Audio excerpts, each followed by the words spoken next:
What's going on, guys? Midwest Tokusatsu here, back with another toy review. This time we have the Power Rangers Lightning Collection Mighty Morphin Black Ranger.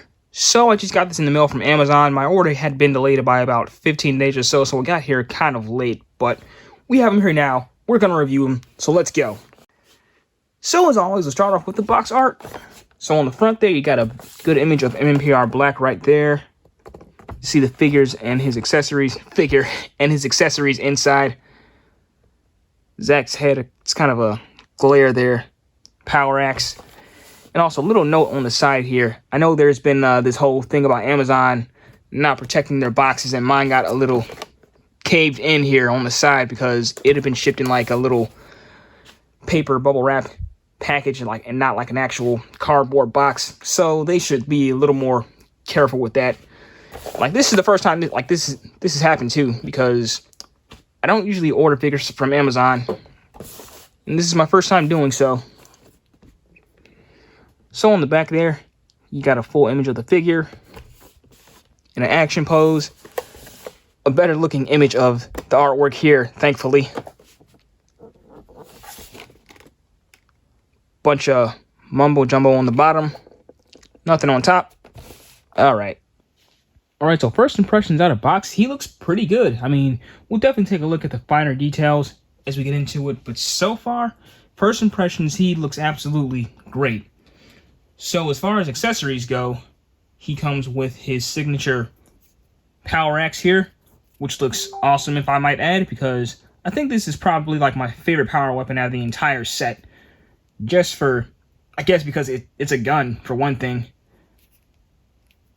And I think it's probably the bulkiest if we're not counting the power sword. Then you also get his blade blaster. And correct me if I'm wrong, but I believe this is the first time we're getting the stick version of the blade blaster as well. You have an extra pair of hands, both of which are just fist. And then you have a civilian head for Zack.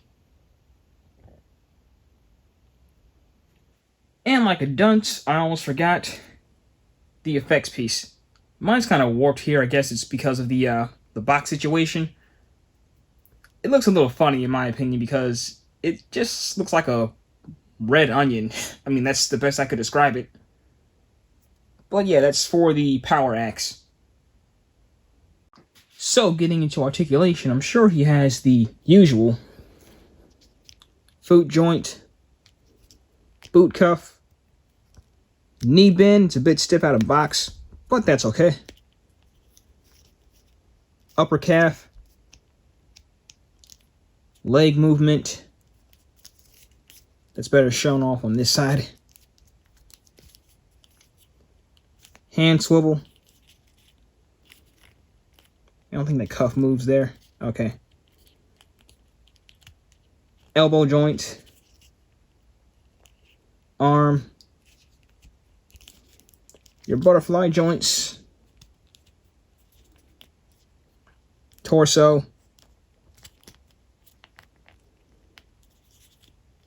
And your ball jointed head. So here we got him in his first dynamic pose with his power axe, and he looks fantastic, by the way, with this power axe. Like, it's just crazy how well the weapon and the figure here just gel together.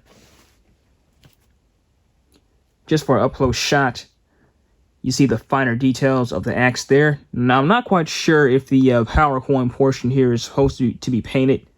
I think it should be gold, but it's no big deal. It doesn't really take too much away.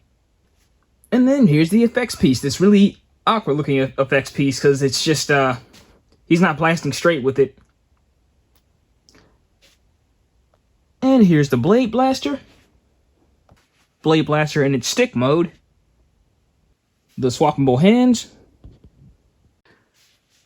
Okay, so quick note on the civilian head here. So I had the hardest time trying to get his head on that ball joint there. I don't know why. Like, if the hole in the head was too small or too narrow, but like it took like almost like too much force like just to get that on there to a point where I thought I might break the figure. I mean, fortunately I didn't, but still, it it was really scary to look through. But judging the civilian head, though, if I could get a closer shot here, it looks kind of ill. I mean, I guess it somewhat resembles Walter Emmanuel Jones, but not well. Like, it's got some really unflattering features for it. I think he even said himself that he didn't quite like it. So once again, we have another solid addition to the Lightning collection. So aside from some minor details that I mentioned before, the joint issues, it's really solid overall. Like, I can't really complain about too much here. And plus, I'm finally glad they gave us a sword mode for the Blade Blaster too, so that's a plus, right? So as always, be sure to like, comment, and subscribe. Be sure to like my Facebook page at Tokusatsu. We are also on Facebook, Twitter, and Instagram. And this is your captain, signing out.